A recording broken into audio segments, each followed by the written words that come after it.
சதுரங்க பிரியர்கள் அனைவருக்கும் வணக்கம். இன்றைக்கி நம்ம பார்க்க போகிற வீடியோவில் நம்ம சப்ஸ்கிரைபரோட கேம் வந்து பார்க்க போகிறோம். ஸோ சப்ஸ்கிரைபர்ஸ் சீரியஸில் இது ஐ திங்க் நம்மளுடைய 30th கேம். இந்த கேமில் வந்து பார்த்திங்கன்னா நம்ம சப்ஸ்கிரைபர் வந்து பிளாக் பீஸ் வந்து ஹேண்டில் பண்ணிட்டுருக்காரு, நலன் ராஜ் அப்படின்னு சொல்லிட்டு. அடுத்த ஆப்போனண்ட் வந்து பார்த்திங்கன்னா ஒயிட் பீஸ் வந்து ஹேண்டில் பண்ணிட்டுருக்காங்க. ஸோ இவங்களோட சராசரியான ஒரு ஆவரேஜ் ரேட்டிங் எடுத்து பார்த்திங்க அப்படின்னா 1100லேருந்து 1200 ஆன் chess.com. இந்த கேம் வந்து பார்த்திங்கன்னா 10+5 ஃபார்மெட்டில் ஆடி இருக்கிறாங்க. ஸோ ஓரளவுக்கு யோசனை பண்ணி விளையாடுறதுக்கு ஓரளவுக்கு ஒரு கொஞ்சம் நேரம் இருக்கும் அப்படிங்கிறது நமக்கு தெரியும். ஸோ என்ன நடந்தது அப்படிங்கிறத பார்க்கலாம். அதுக்கு முன்னாடி ஒரு ரெக்வஸ்ட் என்ன அப்படின்னா, நம்ம சேனல் நீங்கள் சப்ஸ்கிரைப் பண்ணாமல் வீடியோஸ்லாம் பார்த்துட்டீங்க அப்படின்னா சப்ஸ்கிரைப் பண்ணிட்டு பெல் பட்டனை ப்ரெஸ் பண்ணி வச்சுக்கோங்க. அதே போல் உங்களுடைய கேம் வந்து நம்மளுடைய சேனலில் ஷோகேஸ் பண்ணணும் அப்படின்னா நம்மளுடைய இன்ஸ்டாகிராம் பேஜ்க்கு உங்களுடைய கேமை அனுப்ப மறந்துடாதீங்க. முக்கியமாக குறுகிய மூளை 20 மூக்குள்ள விளையாடிருந்தீங்க அப்படின்னா கண்டிப்பாக அது நம்ம சேனலுக்கு அதாவது இன்ஸ்டாகிராமுக்கு அனுப்புங்க. கண்டிப்பாக ஷார்ட்ஸில் போகிறதுக்கு ட்ரை பண்ணுவோம் நம்ம. இப்போ இந்த கேமை பார்க்கலாம். இந்த கேமில் நான் சொன்ன மாதிரி அப்போனண்ட் வந்து அதாவது நம்ம பிளேயர் வெர்டி அப்படின்னு சொல்லிட்டு 1113 அவரோட ரேட்டிங் வந்து பார்த்திங்கன்னா 1113, இவரோட ரேட்டிங் 1149. ஸோ நிம்சோவிச் டிஃபென்ஸ் வந்து விளையாடுறாரு. ஸோ நிம்சோவிச் டிஃபென்ஸ் அவரே விளையாடுறாரா இல்லை நம்மளை பார்த்து இன்ஸ்பயர் ஆனாரா அப்படிங்கிறது தெரியல, அவர் தான் சொல்லணும் கமெண்ட் செக்ஷனில். So night C6, so D4, so சென்டரில் ஸ்பேஸ் கெயின் பண்ண விடுறாரு. அதுக்கப்புறம் அதே சென்டரை உடைக்கிறதுக்கு முயற்சி பண்ணுறாரு. ஆக்சுவலாக அவர் D5 இன்வைட் பண்ணுறாரு. அதுக்கப்புறம் நைட் CE7, நைட் F3, அதுக்கப்புறம் knight G6, bishop G5. So bishop G5க்கு அப்புறம் பிஷப் E7 போட்டு பிஷப் ட்ரேட் பண்ண பார்க்குறாரு. அதே போல் அவரும் ட்ரேட் பண்ணிடுறாரு. பண்ணதுக்கப்புறம் ஆக்சுவலாக இந்த ஓப்பனிங்கை பொறுத்த வரைக்கும், நின்சோவிச்சை பொறுத்த வரைக்கும் டாஸ்கர் பிஷப் ஆக்சுவலாக பிளாக் பிளேயருக்கு தேவைப்படாது. அதை வாண்டடாக ஒயிட்டே எக்ஸ்சேஞ்ச் பண்ணுறப்ப அது ஒயிட்டுக்கு உதவி பண்ண மாதிரி ஆகிடுது, பிளாக்குக்கு உதவி பண்ண மாதிரி ஆகிடுது. ஸோ ஏன்னா நீங்கள் கவனிச்சிங்கன்னா தெரியும், நீங்கள் இன்னும் மிடில் கேம் போகும்போது கூட நிறைய பாயிண்ட்ஸ் வந்து டாஸ்கோயில் ஃபிக்ஸ் ஆகிருக்கும். ஆல்ரெடி 3 பாயிண்ட்ஸ் வந்து டாஸ்கோயிலாம் ஃபிக்ஸ் ஆகிருக்கு. ஸோ பிஷப் B5 செக் கொடுக்குறாரு. வச்சதுக்கப்புறம் பார்த்தீங்கன்னா திரும்ப ட்ரேட் பண்ணுமான்ற மாதிரியான ஒரு யோசனை வந்திருக்கும் ஒயிட்டுக்கு. அதனால் அதை விட்டுட்டு கேன்சல் பண்ணிடுறாரு. ஏன்னா நமக்கு நைட்டோட டிஃபென்ஸ் இருக்குது அப்படின்னு சொல்லிட்டு. ஆக்சுவலாக இந்த இடத்துல ஆல்ரெடி இது வந்து பார்த்திங்கன்னா ஆல்ரெடி ஒரு பிரச்சனைக்குரிய ஒரு பொசிஷன் தான். ஏன்னா இப்போ கேப்சர் பண்ணணும்னு வச்சுக்கோங்க, night into B5 and then திரும்ப வந்து நம்ம கிக் பண்ண முடியும். ஆக்சுவலாக இந்த இடத்துல ஒரு மூவ்க்கு அப்புறம் அந்த பிரச்சனை நடக்கும். ஸோ நைட் G5 இந்த மூவ் ஆக்சுவலாக பிளண்டர், ஆர் மிஸ்டேக். காரணம் என்ன அப்படின்னா, இப்போ நான் சொன்ன மூவ் வந்து ஒர்க் அவுட் ஆகும். ஏன் மிஸ்டேக் அப்படின்னு நம்ம குயிக்காக பார்த்துடலாம். இந்த இடத்துல நீங்கள் இப்போது பிஷப் இன்ட்டு B5 இப்போ நைட் F6ல் இருக்குது, நைட் வந்து E4 பானை அட்டாக் பண்ணிகிட்டு இருக்கு. இப்போ 2 நைட்டும் வந்து பார்த்திங்கனாக்கா இந்த ஒரு நைட்டை கிக் பண்ணி விட்டுட்டோம் அப்படின்னா அந்த நைட்டோட டிஃபென்ஸ் போயிடும். அதுக்கப்புறம் ஒரு பான் ஃப்ரீயாகவே கிடைக்கும். ஸோ அதனால தான் அது பெரிய மிஸ்டேக்கு.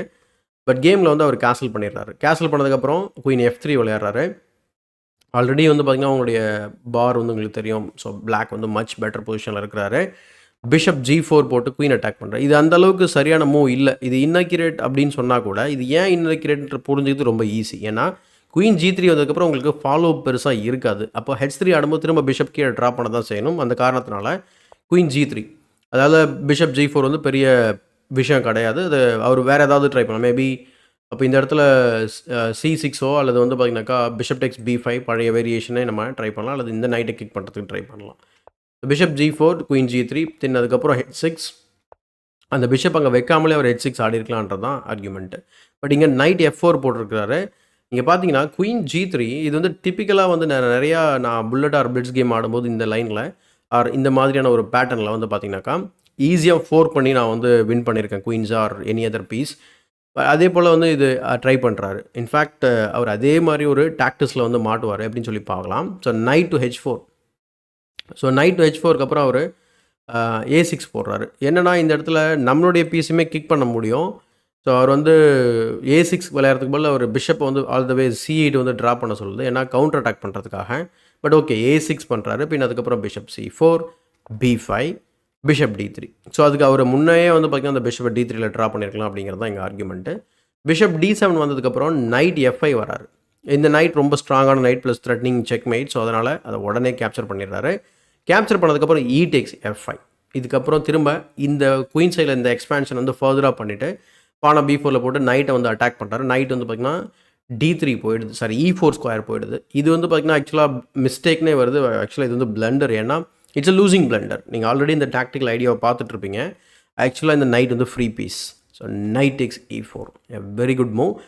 காரணம் என்ன அப்படின்னா, இந்த இடத்துல நீங்கள் பிஷப்பால் வெட்ட முடியாது. அகெயின் இந்த நைட் வந்து பார்த்திங்கன்னா it's playing a very important role. So டிப்பிக்கலான ஒரு டாக்டிக்கல் பேட்டர்னில் வந்து மாட்டிட்டார் ஒயிட். ஸோ இதை கேப்சர் பண்ண முடியாது. பண்ணாக்கா இந்த மாதிரி குயினை வின் பண்ணிடலாம். பட் கேமில் வந்து அவர் என்ன செய்கிறார் அப்படின்னா இதை புரிஞ்சுக்கிட்டு கேப்சர் பண்ண முடியாத ஒரு பீஸ் ட்ராப் ஆகிடுச்சு. ஸோ குயினை இம்ப்ரூவ் பண்ணுறாரு. பின் அதுக்கப்புறம் அந்த பீஸை வெட்டிட்டு நைட்டு கீழே ட்ராப் ஆகிடுது. அதுக்கப்புறம் pawn to B3 knight 6th ரேங்க்லேருந்து D5ல வெட்டுறாரு. ஸோ பீஸ் ட்ராப் ஆகிடுச்சு. இப்போ வந்து பார்த்திங்கன்னா ஒரு பானுமே வந்து கிடைக்குது. ஸோ அடுத்து குயின் E4 போடுறாரு. பின் அதுக்கப்புறம் நைட் டு C3.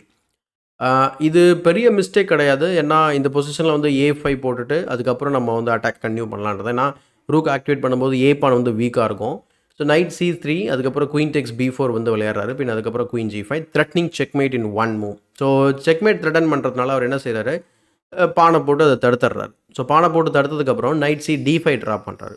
இந்த பொசிஷனில் வந்து நைட் E2 செக்குமே வந்து விளையாடலாம்.